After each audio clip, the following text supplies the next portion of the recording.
The crystalline chamber fell silent as Ambassador Kixarath raised three of her appendages, the motion rippling through the assembled delegates like a wave of finality. Admiral Vex Cairnhold stood motionless at the center of the Galactic Council's judgment circle. His weathered hands clasped behind his back as the weight of 12 species' collective decision pressed down upon him. "The motion passes!" Kixarath's translated voice echoed through the vast hall. "Species designation human is hereby expelled from the Galactic Council, effective immediately. All protective protocols are revoked." The words hit harder than any kinetic bombardment Vex had ever endured. Around the circular chamber, holographic representatives of the galaxy's most powerful civilizations flickered with satisfaction. The Morthek delegation's bioluminescent patterns pulsed in what their species considered triumph. The machine minds of the Nexus Collective hummed in harmonic agreement. "You understand what this means?" rumbled Gorthak Prime, the massive silicon-based being who led the Steinheim hegemony. "Your species loses all rights to trade routes, stellar cartography, and most critically, military protection. The frontier zones will consume you within a solar cycle." Vex's jaw tightened, but his voice remained steady. "We understand perfectly." He swept his gaze across the assembled aliens, cataloging each species that had voted against humanity's continued membership. "Earth has been deemed too unpredictable and militaristic for civilized galactic society." "Your expansion rate alarmed us," interjected Velkari Nas, the crystalline being who spoke for the shimmering reaches. "In merely 3 centuries since contact, humans have established colonies on 47 worlds. Your military grows exponentially. Your territorial ambitions?" "Our territorial ambitions," Vex interrupted, "were about securing resources for our growing population and establishing defensive positions against the Devourers' advance from the galactic rim. The same Devourers that have consumed 6 civilizations while this council debates trade regulations." A ripple of discomfort passed through the chamber. The Devourers were the galaxy's nightmare, a collective of biomechanical entities that converted entire star systems into raw materials for their endless expansion. They had been slowly advancing through the outer spiral arms for millennia, and the Council's response had been bureaucratic paralysis. "The Devourers are contained," Kixarath stated, though her chromatic patterns betrayed uncertainty. "The Devourers are adapting," Vex replied coldly. "Their latest probes have been detected within 800 light-years of Council space. But that's no longer humanity's concern, is it?" The silence stretched until Gorthak Prime's voice boomed again. "You have 72 standard hours to remove all human assets from Council territories. Any violations will be met with force." Vex nodded once, a sharp military gesture that carried decades of discipline. "Understood. But before I leave, let me share something with this august body." He activated his personal holographic display, and tactical readouts filled the air above him. "These are the fleet compositions and defensive capabilities of every species in this chamber. We've been cataloging them for the past century." The reaction was immediate. Weapons detection alarms began screaming. Security drones materialized from hidden alcoves. But Vex continued speaking, his voice cutting through the chaos. "Not for conquest, for protection. We knew this day would come." His smile was razor-thin. "You see, we humans have a saying, if you want peace, prepare for war. We've been preparing since the day we first set foot in this chamber." The holographic display shifted, showing star charts marked with unfamiliar symbols. Hundreds of them, scattered across previously unexplored regions of space. "Thank you, Council, for relieving us of the burden of your bureaucracy. Earth withdraws, but we're not disappearing. We're building something better." As the chamber erupted in alarmed chatter, Vex strode toward the exit. Behind him, the foundation of galactic civilization trembled. though none of the assembled delegates yet understood why. 3 months after Earth's expulsion, Fleet Admiral Zara Caney Voss stood on the observation deck of the starship Unconquerable, watching the birth of humanity's greatest undertaking. Before her stretched the Helix Nebula, its spiral arms now dotted with the skeletal frameworks of massive orbital installations. Construction drones swarmed like luminous insects around half-completed ring stations, their work illuminated by the nebula's ethereal glow. "Status report, Commodore Reese," she called without turning from the viewport. Commodore Talwyn Reese approached, his datapad glowing with endless streams of construction metrics. 19 primary fortress worlds are operational, Admiral. The Meridian Gate network is at 60% completion. We're ahead of schedule on everything except the quantum barrier array. Caney Voss nodded, her reflection ghost-like against the star-filled darkness. The woman staring back had aged a decade in 3 months, but her eyes burned with unwavering purpose. "And the recruitment drives?" "Exceeding all projections. We've had over 40 million volunteers for the Colonial Defense Forces. The promise of homesteading rights on fortress worlds is proving motivating." It was more than motivation, Caney Voss knew. It was survival instinct elevated to art. When the Galactic Council had cast Earth out, they'd expected humanity to fragment and fade, picked apart by pirates, slavers, and the countless predatory species that lurked in the galaxy's dark corners. Instead, they'd triggered something that would reshape the balance of power forever. The Guardian Empire wasn't really an empire at all. It was a militarized confederation built around a single terrifying principle: absolute defensive superiority. Every human colony world was also a fortress. Every trade route was a potential battlefield. Every citizen was a potential soldier. "Show me the hegemony's response," Caney Voss commanded. The viewport transformed into a tactical display. Red markers indicated Steinheim hegemony fleets massing near the border zones. Intel reports scrolled past in rapid succession. "Gorthak Prime is getting nervous," Reese observed. "Our expansion rate is making them reconsider their vote to expel us." "As it should." Caney Voss traced the fleet positions with one finger. "We've established more strategic outposts in 3 months than the Council built in 3 decades. They're starting to realize that containing the Devourers might require the very militaristic unpredictability they found so distasteful." A communication alert chimed. The display shifted to show Captain Cairo Maddox, commander of the Deep Range, Scout Vessel Horizon's Edge. His face was grim, and the background showed the distinctive blue-shifted starlight of hyperspace transit. "Admiral, we've completed the reconnaissance mission to the outer reach sectors. You need to see this." The tactical display exploded into a 3-dimensional star map. What it showed made both officers inhale sharply. The Devourer advance wasn't the slow, methodical consumption the Council had been tracking. It was a full-scale invasion, with tendrils of biomechanical entities reaching toward inhabited space like the fingers of some cosmic predator. "How long until they reach Council territory?" Caney Voss asked. "At current expansion rates?" 18 months. Maybe less if they encounter significant resistance and adapt faster." Caney Voss closed her eyes, running calculations that would determine the fate of billions. The Guardian Empire's fortifications were impressive, but they were designed to protect human space, not the entire galaxy. Yet, if the Council fell. "Captain Maddox, I want continuous monitoring of the Devourer advance. Any changes in their movement patterns, you report immediately." "Understood, Admiral. What about the Council? Do we warn them?" The question hung in the air like an unexploded bomb.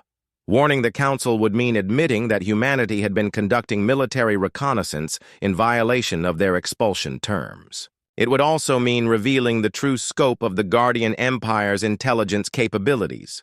More importantly, it would mean offering help to those who had abandoned Earth in its hour of need. "Not yet," Caney Voss finally said. "Let them discover the threat themselves." When they do, and they will, they'll come looking for allies.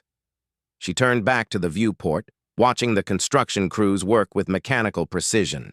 Each completed station was another link in humanity's defensive chain, another guarantee that Earth would never again be vulnerable to the whims of galactic politics. The Guardian Empire isn't about conquest, Commodore.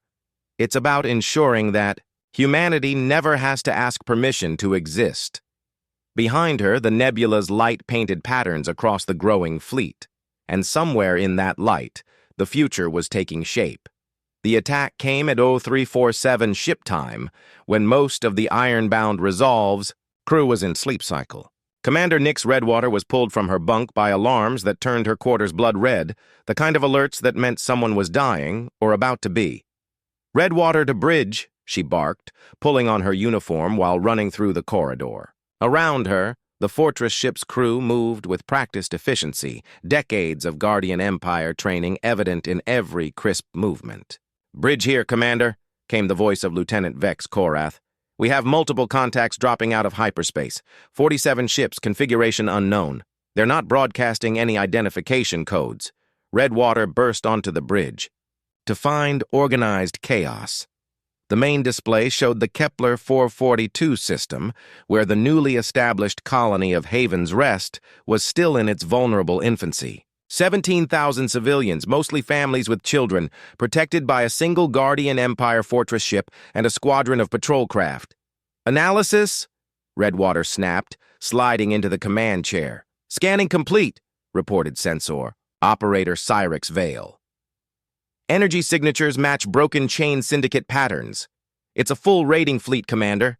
They're here for slaves."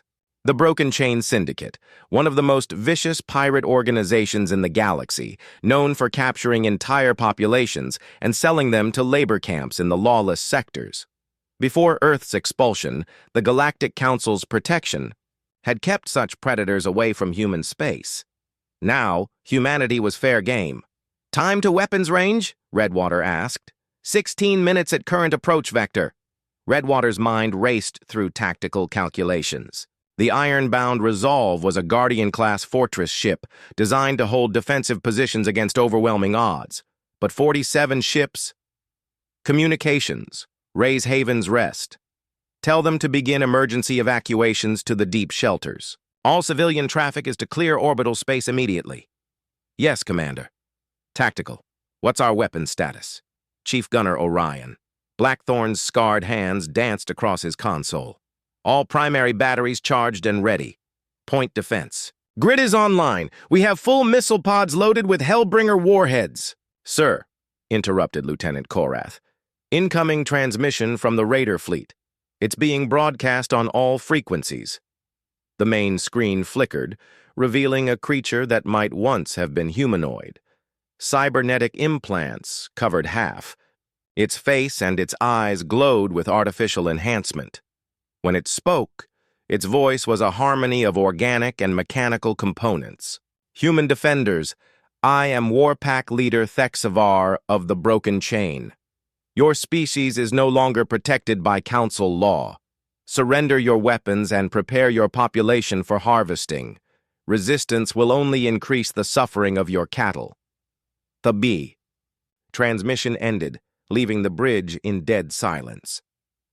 Redwater stood slowly, her voice carrying the weight of every Guardian Empire oath she'd ever sworn. "All hands, this is the Commander. Today we face the first test of our Empire's resolve. These raiders believe that Earth's expulsion makes us weak, makes us vulnerable prey. They are about to learn why humanity builds fortresses instead of palaces." She turned to Blackthorn. "Chief, load all tubes with Hellbringer missiles. Target, their command vessel. Loading Hellbringer's eye. Helm, bring us to attack position Omega-7. We're going to meet them head-on." "Sir." Korath's voice was tight with concern. The odds, Redwater interrupted, "are exactly what the Guardian Empire was built to overcome." The iron-bound Resolve surged forward, its massive engines pushing the Fortress ship toward the approaching Raider fleet. Around it, the patrol squadron formed defensive wings, their smaller ships darting like hawks around an eagle. At 8 light minutes from Haven's Rest, the battle began. The broken chain opened fire first, particle beams and kinetic projectiles filling space with deadly light. The Guardian ship's shields flared as the barrage struck, energy readings fluctuating wildly. But the iron-bound Resolve was built for this. Its defensive systems had been designed by engineers who understood that humanity would face the galaxy alone. "Return fire," Redwater commanded. The fortress ship's response was devastating. Hellbringer.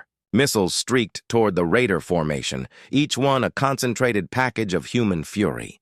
The lead Raider vessel, Thexvar's flagship, tried to evade, but the missile's AI guidance systems had been programmed by the same minds that had cataloged every Council species' defensive capabilities. The explosion lit up the system like a newborn star. "Direct hit on the command ship," Blackthorn reported. "It's breaking apart." But the remaining Raiders pressed their attack, 46 ships against 1. The iron-bound Resolve shuddered under repeated impacts, systems failing, and repair crews racing through corridors filled with emergency lighting. "Hull breach on Deck 7, reported Damage Control.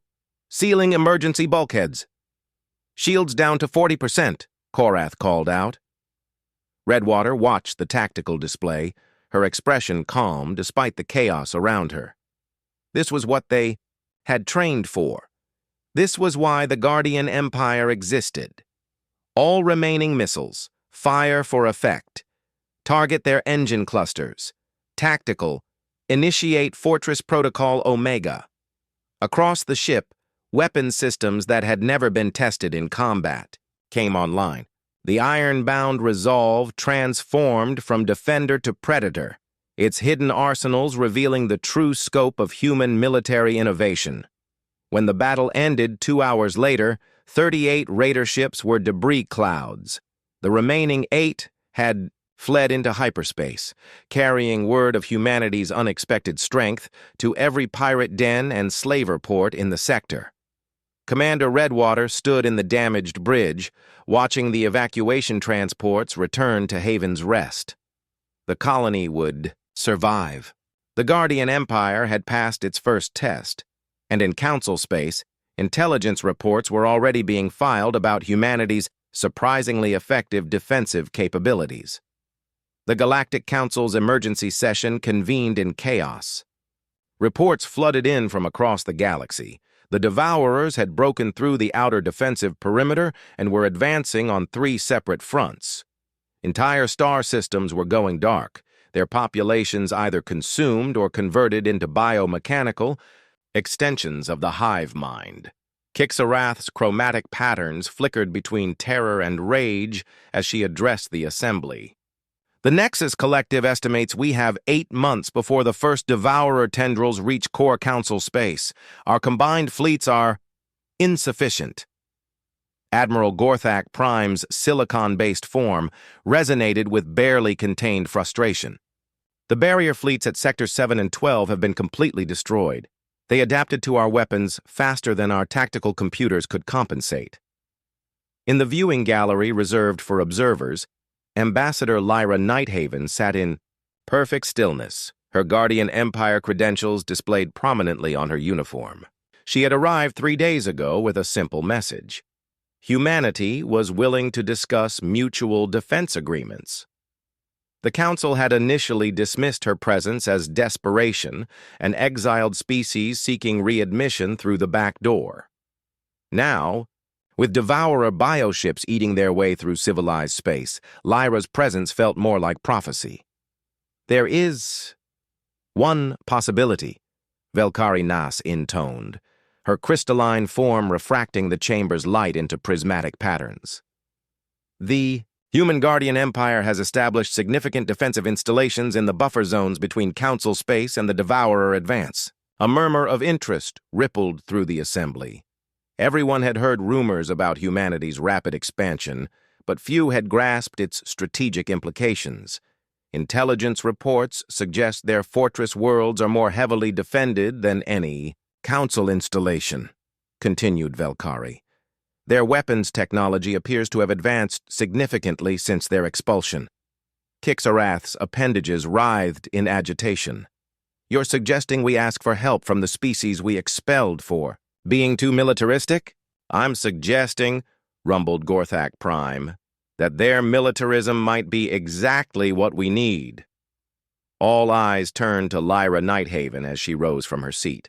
She was younger than most expected for a human ambassador, but her bearing carried the quiet confidence that had become humanity's trademark.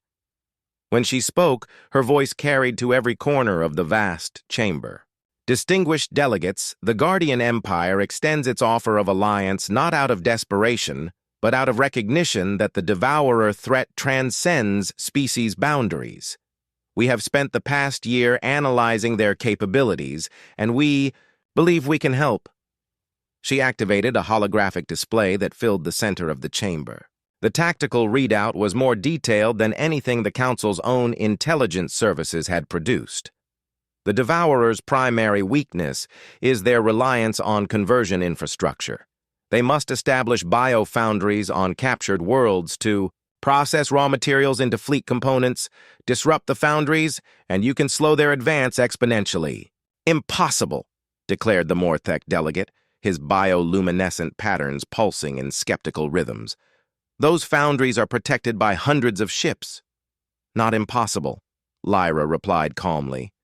Difficult, expensive, but not impossible for forces specifically designed for high-casualty operations against overwhelming odds. The implication was clear. The Guardian Empire's military doctrine, dismissed as recklessly aggressive by the Council, was perfectly suited for the kind of surgical strikes needed to combat the Devourers. "What do you want in return?" asked Kixarath. Full recognition of Guardian Empire sovereignty over our established territories, access to Council trade networks, and formal apologies for the circumstances of our expulsion. The chamber erupted in debate. Some delegates argued that humanity was asking too much. Others pointed out that extinction made bargaining positions irrelevant. Gorthak Prime's voice boomed over the chaos. "Show us your capabilities first.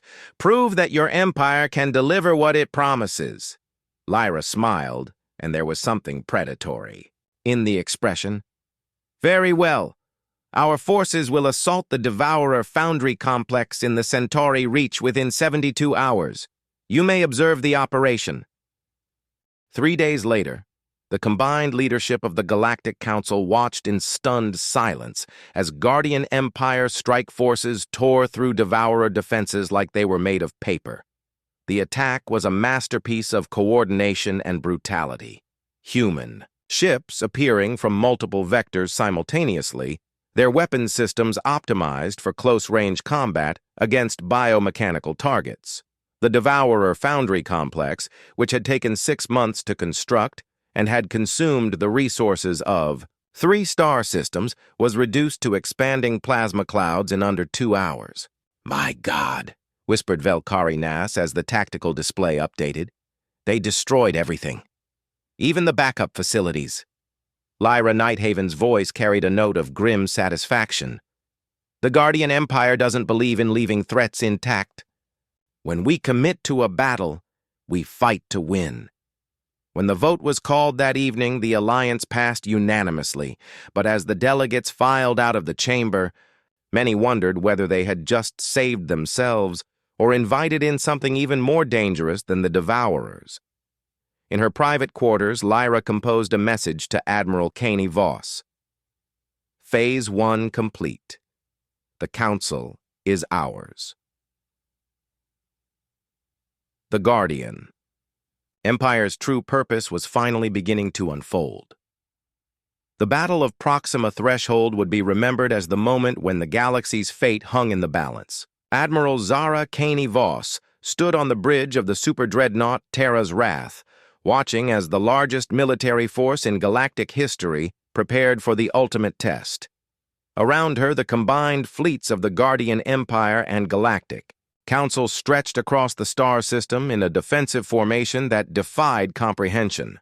2,000 ships from a dozen species, their weapons charged and ready, facing an enemy that had already consumed 40% of known space. Contact. In 6 hours, reported Fleet Coordinator Nexus Graveheart, his cybernetic implants interfacing directly with the tactical networks. Devourer Advance Force consists of approximately 3,000 bioships. The main hive cluster is 12 hours behind them. Caney Voss nodded, her expression carved from stone. The past 8 months of alliance with the Council had been a careful dance of cooperation and strategic positioning.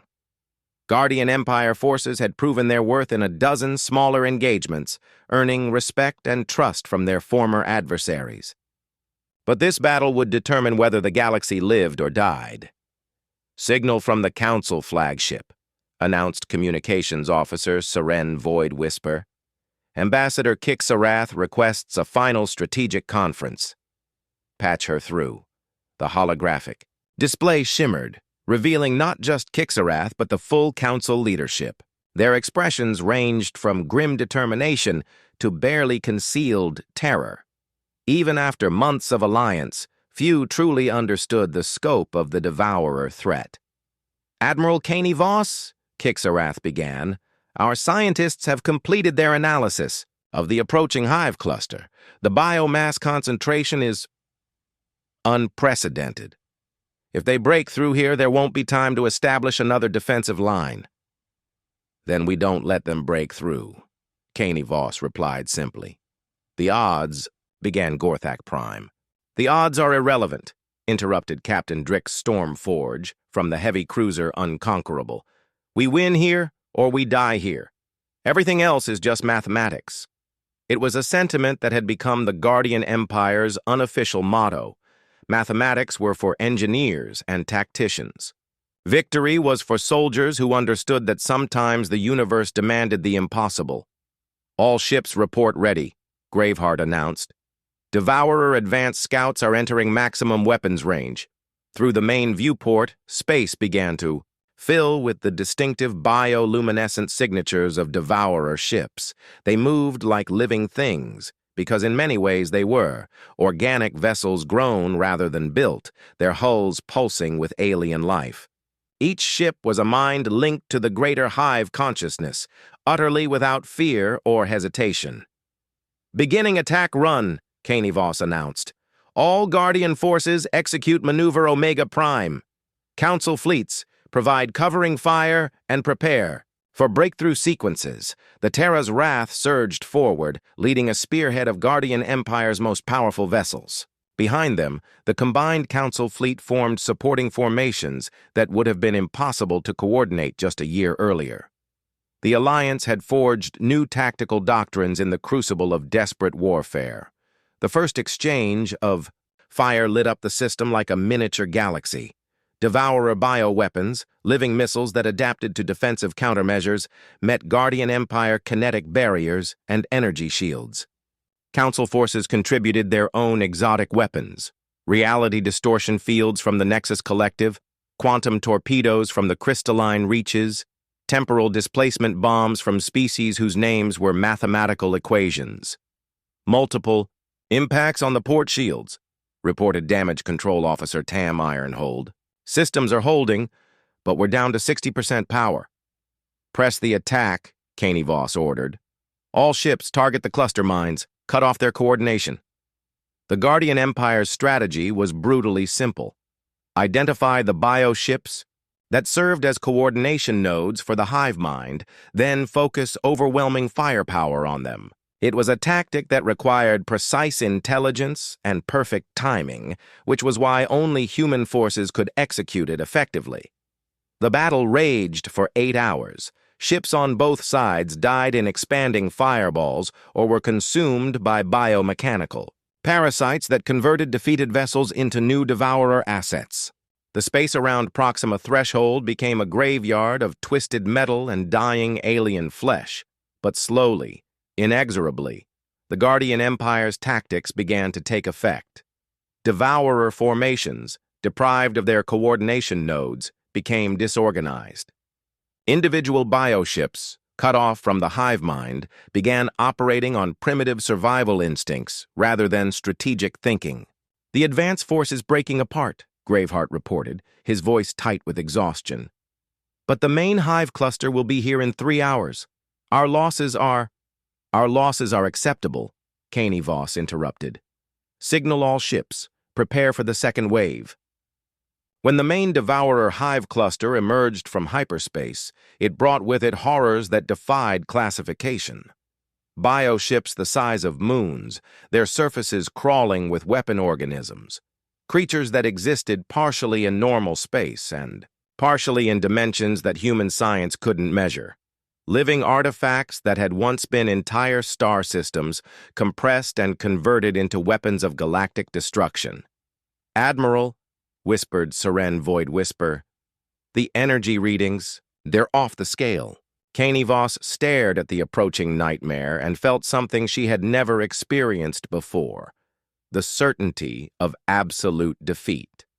The Guardian Empire's best efforts, the Council's most advanced technology, the combined will of every sentient species in the galaxy, none of it would be enough. And then she smiled. Signal all ships, she commanded.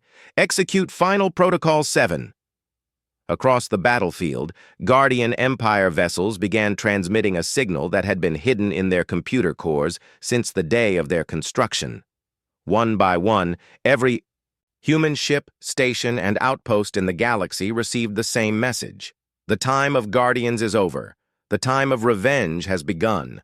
The transformation began with light. Not the harsh glare of weapons fire, but something deeper and more fundamental.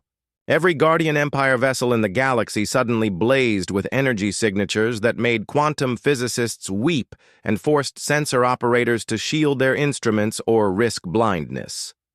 Admiral Caney Voss felt the change in her bones as the Terra's Wrath became something more than a warship. Around her, the bridge crew worked with mechanical precision, but their eyes held a terrible understanding.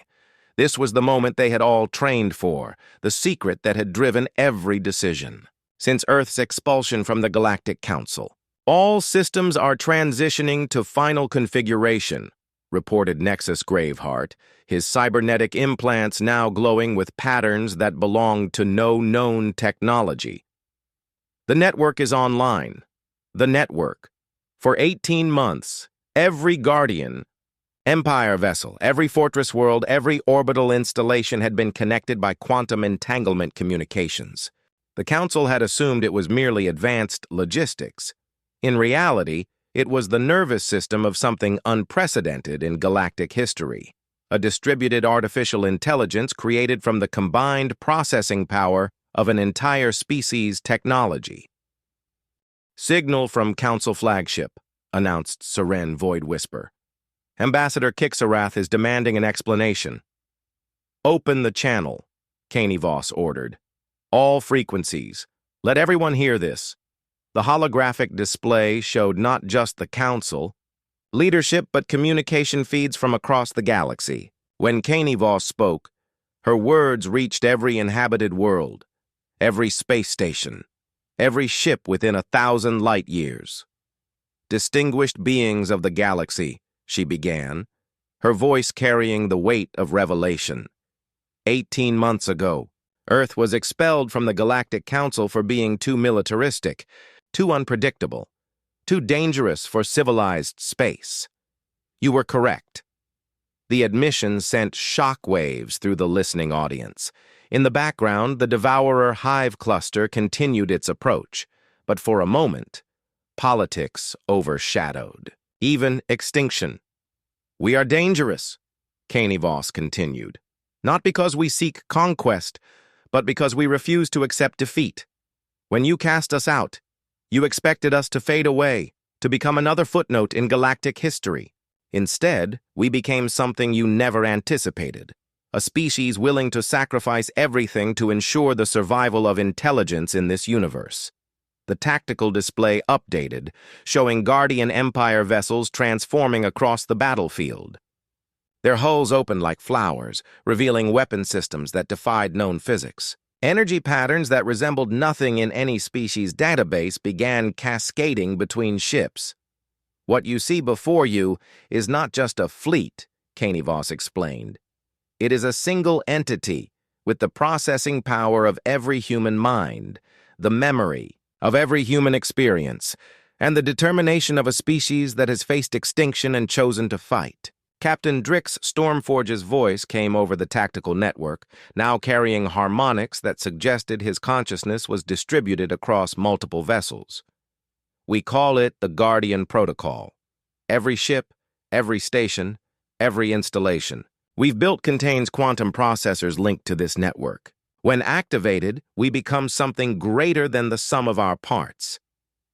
The Devourer Hive cluster, perhaps sensing the change in the nature of their opposition, began accelerating their approach.